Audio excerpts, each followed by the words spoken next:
Malam itu, kentongan bertalu-talu memecah sunyi. Di rumah seorang kiai Andi Segani, anak dan menantunya tumbang hampir bersamaan. Demam datang seperti gelombang, mata kosong, napas berat, dan tubuh menggigil saat jam menunjuk tengah malam. Kabar berembus cepat, beralih dari bisik tetangga ke beranda media sosial. Ada dugaan serangan gaib. Suara jangkrik menyusup dari balik pepohonan, seolah malam ikut menyimpan rahasia. Kamera menyorot detail kecil, embun di pagar kayu, lampu minyak yang bergetar pelan. Assalamualaikum teman-teman semua. Selamat datang di channel yang mengulas kisah-kisah mistis Nusantara dengan kepala dingin dan tujuan pembelajaran. Cerita ini disusun dari berbagai kesaksian, catatan warga, dan penelusuran lapangan. Nama serta lokasi tertentu telah disamarkan demi etika dan keselamatan. Jika konten seperti ini menarik untuk kamu, dukung kami dengan tekan tombol subscribe, beri like, dan aktifkan lonceng notifikasi agar kamu tidak ketinggalan cerita terbaru. Rumah kayu milik sang kiai berdiri teduh di ujung jalan desa, dinaungi pohon sawo yang tua. Hari-hari biasanya diisi tadarus selepas maghrib, tawa anak kecil, dan aroma teh manis dari dapur. Namun sepekan sebelum malam itu, suasana mulai berubah. Udara di ruang tengah terasa berat, seperti ruangan menyimpan napas.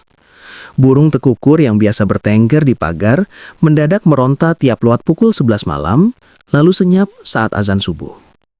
Perubahan kecil seperti ini sering diabaikan, tapi yang satu ini menumpuk jadi rasa was-was. Gejala pertama datang pada sang anak. Badannya panas merayap, lalu turun, kemudian naik lagi, seolah mengikuti ritme jam. Obat penurun demam bekerja sesaat. Setelah itu, rasa sakit kembali dengan pola yang aneh. Menantu sang kiai menyusul sakit pada malam ketiga. Pusing berputar, perut mual, dan sendi-sendi seakan ditarik dari dalam. Dokter puskesmas datang, memeriksa, dan mengatakan semua hasil vital normal. Tidak ada infeksi, tidak ada indikasi keracunan. Diagnosa itu menenangkan di satu sisi, tapi menimbulkan tanda tanya baru di sisi lain. Malam keempat, sebuah kejutan kecil ditemukan. Saat mengganti spray, istri sang kiai menemukan jarum halus terselip di dalam bantal. Jarum itu bukan milik keluarga, mereka tidak menjahit di kamar. Di teras, ada ceceran bunga 7 rupa yang seolah tak terlihat siang tadi. Wangi menyan samar menyelusup melalui celah jendela, padahal tidak ada yang menyalahkan apapun. Beberapa tetangga berdisik, menyodorkan hipotesis. Kiriman, guna-guna, atau iri yang berubah jadi serangan tanpa wajah. Sang kiai mendengar semuanya tanpa menyela, menahan diri untuk tidak buru-buru menyimpulkan. Pada malam kelima, gangguan datang lewat mimpi. Anak sang kiai bermimpi terkurung di lorong sempit dengan pintu yang selalu bergeser ketika didekati. Menantunya bermimpi disodori air dalam kendi tua yang permukaannya memantulkan bayangan yang bukan miliknya. Saat terbangun, keduanya mencium aroma tanah basah di kamar, padahal lantai dibersihkan sore tadi. Di luar, angin mendesau, mengguncang daun sawo sehingga menimbulkan rimbun-rimbun bayangan di dinding. Warga desa mulai resah. 2 pemuda ronda mengaku mendengar langkah kaki di jalan setapak yang menuju rumah sang kiai, tetapi ketika dikejar, tapak itu hilang di depan sumur tua. Beberapa anak kecil demam ringan, seakan suasana rumah menyebar seperti kabut yang tak terlihat. Kepala dusun mendatangi sang kiai, menawarkan penjagaan ekstra. Sang kiai mengangguk sopan, namun menolak kerumunan. Kita jaga kewaspadaan, tapi tetap gunakan akal sehat. Di sela keresahan, kehidupan harus berjalan. Pengajian tetap berlangsung, walau lebih hening. Para santri merapatkan shaf membaca doa-doa perlindungan. Istri sang kiai memperbanyak sedekah pada tetangga yang membutuhkan, berharap kebaikan membuka jalan keluarnya. Di dapur, teh koteh tetap mendidih, namun cangkir sering dibiarkan setengah. Ada rasa yang hilang, rasa aman yang biasanya menghangatkan. Menjelang malam ke-6, langit tampak pekat tanpa bintang. Kucing hitam menyeberang halaman, lalu berhenti di ambang pintu, seperti melihat sesuatu yang tak kasat mata. Di ruang tamu, Jam dinding berbunyi lebih keras dari biasanya, atau mungkin semua telinga memang terlalu sensitif oleh cemas. Sang kiai memutuskan menunda semua tamu hingga esok. Ia ingin malam itu diisi dengan ikhtiar yang terarah, memisahkan mana tanda yang benar dan mana yang hanya bayang-bayang ketakutan. Saat lampu-lampu dipadamkan, keluarga berkumpul membaca wirid. Suara mereka rendah dan stabil. Di luar, langkah kecil terdengar mengitari rumah, berhenti di sudut-sudut yang sulit terlihat. Seorang santri muda mengintip dari jendela melihat sesuatu menyerupai kain putih tergantung di dahan sawu. Saat didekati, kain itu lenyap seperti ditelan gelap. Catatan-catatan kecil seperti ini kemudian menjadi potongan puzzle yang kelak akan mengarah pada satu tempat. Sebuah padepokan yang selama ini tersebut hanya dalam bisik, tak jauh dari desa mereka. Ketika dugaan mulai mengarah pada serangan non-medis, sang kiai tidak tergesa meluapkan amarah. Ia menata langkah dengan dua pijakan. Syariat yang ia pahami sejak muda, dan nalar yang tetap dijaga jernih. Rencana malam itu sederhana sekaligus tegas, membersihkan rumah dari benda mencurigakan, meruqyah keluarga, dan menenangkan warga agar tidak terprovokasi oleh kabar simpang siur. Pertama, pembersihan. Istri dan dua santri senior menyisir sudut-sudut rumah, di balik lemari tua, di bawah dipan, di sela genting. Mereka menemukan benang kusut yang dililit kecil, puntung rokok yang seolah baru padam, serta pecahan kaca bening yang disusun segitiga di dekat ambang pintu. Benda-benda itu dimasukkan ke kantong terpisah, tidak disentuh langsung. Sang kiai mengingatkan, apapun yang ditemukan harus diperlakukan sebagai barang bukti, bukan untuk dipamerkan, bukan untuk ditafsirkan berlebihan. Kita perlakukan semuanya dengan tenang, ujarnya. Kedua, ruqyah. Di ruang tengah, lampu diterangkan secukupnya.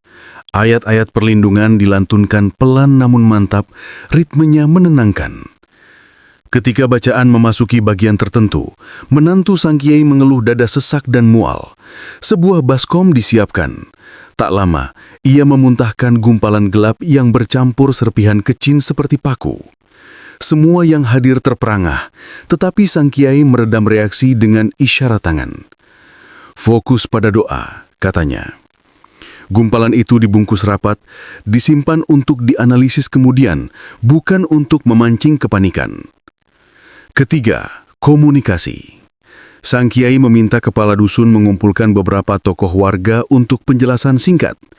Ia menerangkan bahwa upaya penanganan sedang berlangsung dan mohon agar siapapun tidak berkerumun di depan rumah, tidak menyebarkan kabar tanpa verifikasi, dan tidak mencari kambing hitam. Ia juga menganjurkan warga meningkatkan ibadah masing-masing. Gangguan seperti ini kerap memanfaatkan celah ketakutan, tuturnya. Maka jangan kita beri ruang. Sementara itu, dua santri diminta memantau lingkungan. Mereka menggunakan senter kecil dan berjalan berpasangan, mencatat setiap hal janggal. Bekas tapak di tanah liat, ikatan janur yang terikat di pagar, atau kertas bertuliskan simbol yang tidak mereka pahami, semua masuk catatan. Malam terasa panjang, namun ketika subuh hadir, hawa berat yang memenuhi rumah mulai menipis.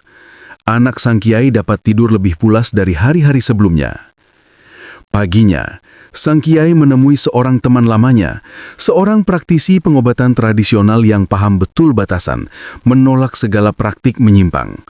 Mereka berdiskusi tentang kemungkinan jalur kiriman, tentang pola munculnya gejala serta benda-benda yang ditemukan. Temannya mengusulkan pemetaan ruang, menandai tempat di rumah yang dirasa paling dingin atau paling sering memicu mual saat ruqyah. Hasilnya, 3 titik mencolok. Dekat sumur belakang, ambang pintu ruang tamu, dan kamar tempat bantal berjarum ditemukan. Ketiga titik itu kemudian dibersihkan ulang, doa-doa dibacakan, dan ventilasi dibuka lebar agar cahaya matahari masuk. Menjelang sore, seorang lelaki parubaya datang diam-diam, membawa kabar. Ia bekerja sebagai tukang ojek malam dan mengaku kerap mengantar seseorang ke arah timur desa, ke jalan yang menuju sebuah padepokan yang jarang disinggung terang-terangan. Lelaki itu bercerita tentang percakapan samar di jok belakang tentang pembelajaran dan tarif yang dibayar dengan benda-benda kecil berbungkus kain. Informasi itu langsung ditelan mentah-mentah. Sang kiai mencatat nama hari dan jamnya, lalu menyandingkan dengan catatan gejala keluarga. Ada kecocokan waktu yang sulit diabaikan. Malam harinya ruqyah dilanjutkan. Kali ini suasana lebih tenang. Anak sang kiai berkeringat deras, kemudian terlelap tanpa mimpi buruk. Menantu mengaku pusingnya berkurang. Walau begitu, sang kiai belum merasa lega. Sebab dalam banyak kasus, pemulihan adalah bagian terakhir dari proses panjang. Malam berikutnya, angin dari arah timur membawa aroma getir yang familiar. Campuran kemenyan dan daun kering terbakar.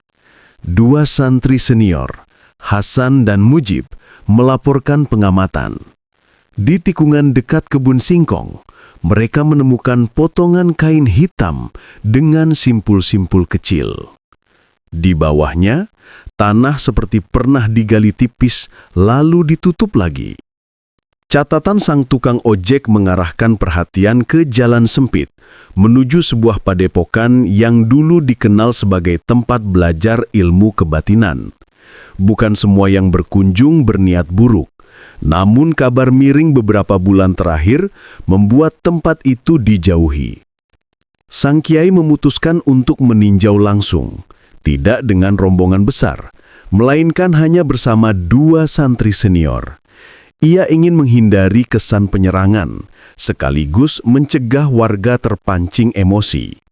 Mereka berangkat selepas Isya, membawa senter kecil, air doa, dan tekad untuk menutup perkara ini secara terang. Langit tampak sendu, tanpa bintang. Sepanjang jalan, suara serangga menjadi paduan suara yang menegangkan. Namun langkah mereka tetap mantap. Gerbang padepokan itu sederhana, pagar bambu dengan simpul rotan, diapit dua panji lusuh. Di baliknya, halaman yang luas namun gelap menyambut dengan hawa dingin yang merepih. Lampu-lampu minyak bergoyang, cahayanya melempar bayang panjang di tanah. Dari pendapa, terdengar kidung yang ritmenya menekan dada, seolah meminta setiap tamu meletakkan kewaspadaan. Seorang lelaki bersorban hitam muncul, wajahnya tirus, senyumnya tipis. Ia memperkenalkan diri sebagai pemimpin padepokan. Dialog awal singkat, namun syarat isyarat. "Keluarga panjenengan sehat?" tanyanya dengan nada yang sukar ditafsir. Sang kiai menatap teduh. "Bila ada kesalahan yang terjadi, mari kita luruskan. Jangan ada yang menyakiti keluarga orang."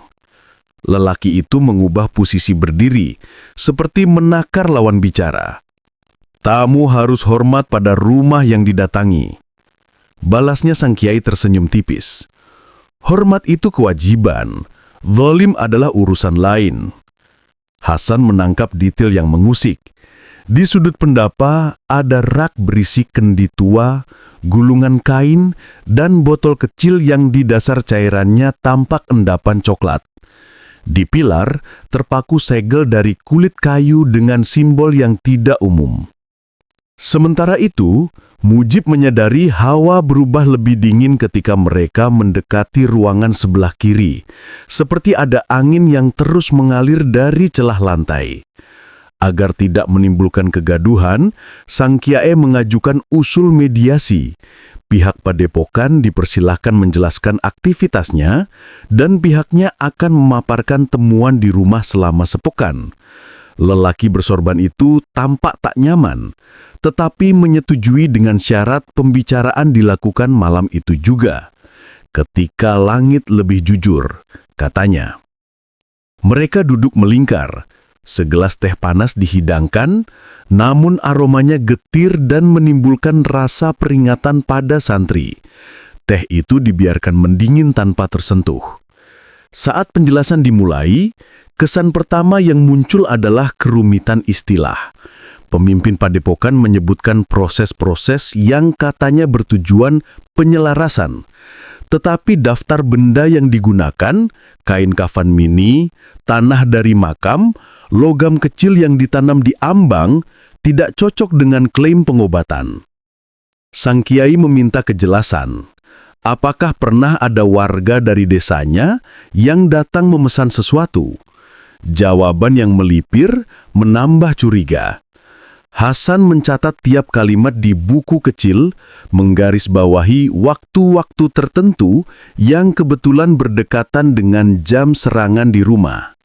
Ketika mereka berdiri hendak pamit, hembusan dari ruangan kiri bertambah dingin. Ada tarikan samar, seperti dipanggil untuk melihat sesuatu. Pemimpin padepokan menghalangi dengan sopan. Ruangan itu untuk murid yang sudah matang. Sang kiai menunduk, mengucap terima kasih. Namun di dalam hatinya telah terpasang penanda merah. Ada sesuatu yang disembunyikan. Malam itu mereka pulang, namun arah tujuan sudah jelas.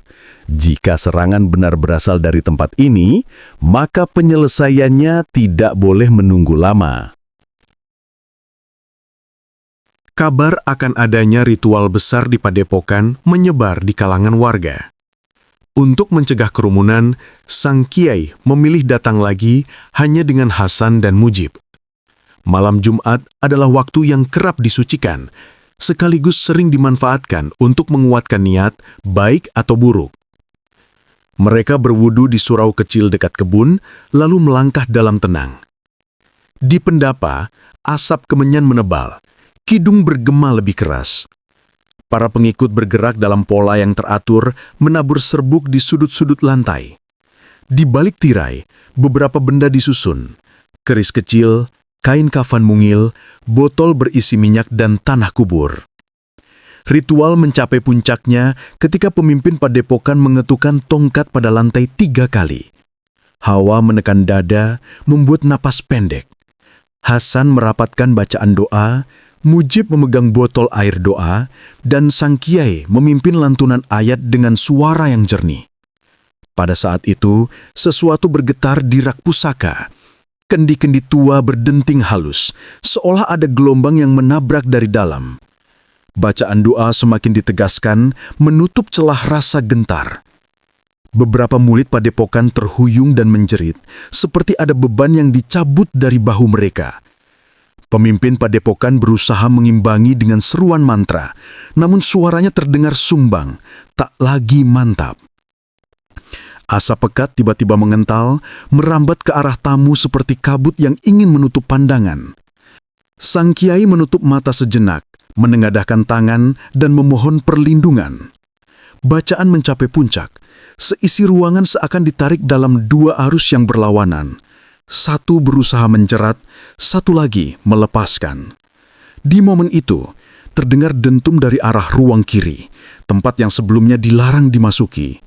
Rak kayu ambruk, botol-botol pecah, dan seekor burung hantu yang sejak tadi bertengger di balok atap terbang keluar melalui celah genting, meninggalkan jejak bulu di udara. Hasan dan Mujib bergerak. Dengan tetap menjaga adab, mereka meminta izin memeriksa ruangan. Kali ini pemimpin padepokan tidak lagi menahan, wajahnya pucat. Di dalam, mereka menemukan benda-benda yang selama ini dicurigai. Bungkusan kain berisi tanah, jarum, paku, rambut, dan catatan nama yang dililit benang. Beberapa nama dikenali, termasuk nama anak dan menantu sang kiai.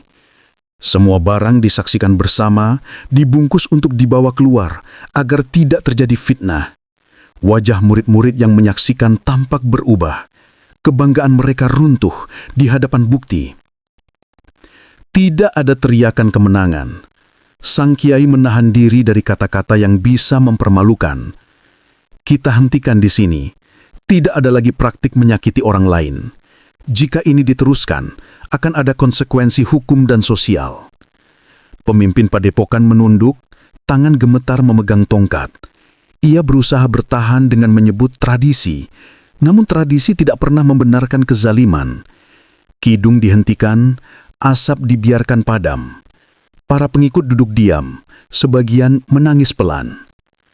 Malam itu bukan api yang meluluh lantakan padepokan, melainkan runtuhnya keyakinan pada kekuatan yang mereka banggakan. Ketika doa ditutup, hawa dingin berangsur pergi. Lampu minyak tidak lagi bergetar. Di luar angin berembus biasa, tanpa membawa kabar buruk. 3 orang itu berjalan pulang dalam hening, membawa barang bukti dan beban yang lebih ringan di dada.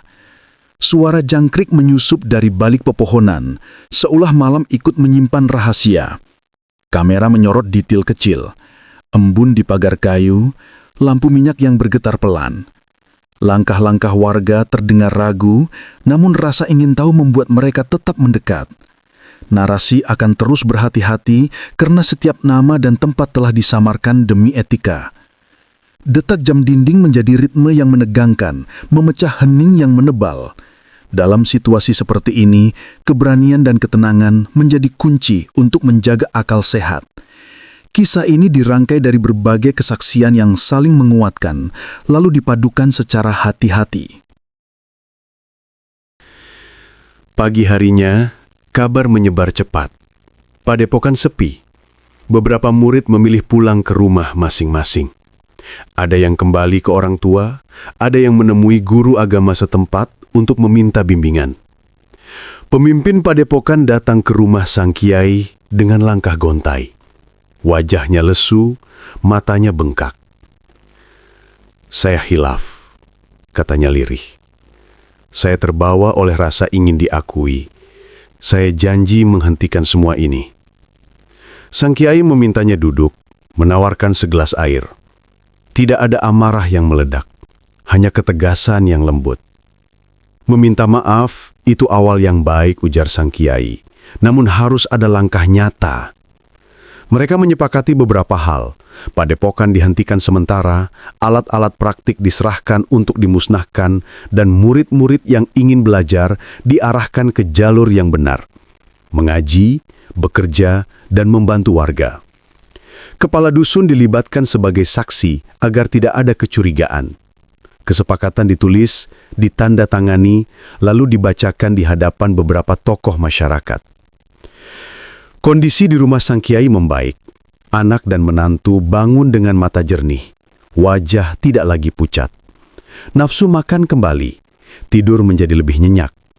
Benda-benda mencurigakan yang dibawa dari padepokan dikumpulkan di halaman balai desa untuk dimusnahkan sesuai prosedur, tanpa pertunjukan. Warga diimbau tidak memotret atau menyebarkan gambar agar tidak menjadi sensasi yang mengaburkan pelajaran. Malam itu, doa syukur dipanjatkan bersama. Lagu anak-anak kembali terdengar di halaman. Meski demikian, perjalanan tidak berhenti pada pemulihan fisik. Sang kiai mengajak warga merenungkan akar masalah, iri, ambisi, dan keinginan membalas rasa sakit dengan cara yang lebih menyakitkan. Ia menekankan bahwa ilmu apapun bentuknya harus tunduk pada kemaslahatan. Ia mengajak para pemuda menyalurkan energi ke hal-hal yang membangun, mendirikan kelas baca malam, membantu panen, menjaga ronda tanpa menebar curiga. Desa pelan-pelan pulih dari ketegangan, mengganti bisik-bisik dengan kegiatan. Pemimpin padepokan kembali 2 minggu kemudian. Kali ini dengan beberapa murid yang memilih bertahan sebagai manusia baru. Mereka ikut membersihkan musola, memperbaiki pagar sekolah, dan meminta maaf pada para tetangga. Tidak semua orang langsung menerima, namun waktu memberi ruang. Sang kiai menegaskan bahwa memaafkan bukan berarti melupakan, melainkan memastikan kesalahan tidak terulang dengan memberi bimbingan dan batas yang jelas. Pada akhirnya, desa ini memetik pelajaran. Kekuatan bukan hanya soal kemampuan menahan serangan gaib, melainkan keberanian untuk menghentikan rantai kezaliman tanpa menyalakan dendam baru. Di beranda rumah sang kiai, teh kembali terasa manis. Anak dan menantunya tertawa pelan, menatap matahari pagi yang naik di balik pohon sawo. Hari berjalan wajar, dan itu adalah anugerah. Suara jangkrik menyusup dari balik pepohonan, seolah malam ikut menyimpan rahasia. Kamera menyorot detail kecil, embun di pagar kayu, lampu minyak yang bergetar pelan. Langkah-langkah warga terdengar ragu, namun rasa ingin tahu membuat mereka tetap mendekat. Narasi akan terus berhati-hati karena setiap nama dan tempat telah disamarkan demi etika. Detak jam dinding menjadi ritme yang menegangkan, memecah hening yang menebal. Dalam situasi seperti ini, keberanian dan ketenangan menjadi kunci untuk menjaga akal sehat. Kisah ini dirangkai dari berbagai kesaksian yang saling menguatkan, lalu dipadukan secara hati-hati. Sesekali terdengar anjing menggonggong di kejauhan, lalu sunyi kembali menutup desa. Wajah-wajah penasaran menatap dari balik tirai, takut sekaligus enggan berpaling. Narator mengajak penonton untuk tetap kritis dan tidak mudah terprovokasi oleh kabar yang belum jelas. Ada rasa dingin yang sulit dijelaskan, seperti hembusan angin yang datang tanpa arah. Kejadian demi kejadian mengalir, menyisakan jejak yang perlahan kita susun malam ini. Dari kisah ini, ada pesan yang ingin dibawa pulang. Iri hati dapat menggelincirkan akal sehat, dan ilmu, apapun bentuknya, tidak boleh dipakai untuk menyakiti. Ketika masalah datang, gabungkan ikhtiar lahir dan batin, jaga ketenangan, dan jauhi provokasi. Kebenaran yang disampaikan dengan tegas mampu menutup celah kezaliman tanpa menumbuhkan kebencian baru. Terima kasih sudah menyimak hingga akhir. Jika kamu merasa cerita ini bermanfaat, mohon dukung channel ini dengan subscribe, like, dan bagikan agar semakin banyak orang mengambil pelajaran. Tulis pendapatmu di komentar bagian mana yang paling menggugah atau memberi perspektif baru. Sampai bertemu di video berikutnya. Wassalamualaikum. Suara jangkrik menyusup dari balik pepohonan, seolah malam ikut menyimpan rahasia. Kamera menyorot detail kecil, embun di pagar kayu, lampu minak yang bergetar pelan. Langkah-langkah warga terdengar ragu, namun rasa ingin tahu membuat mereka tetap mendekat.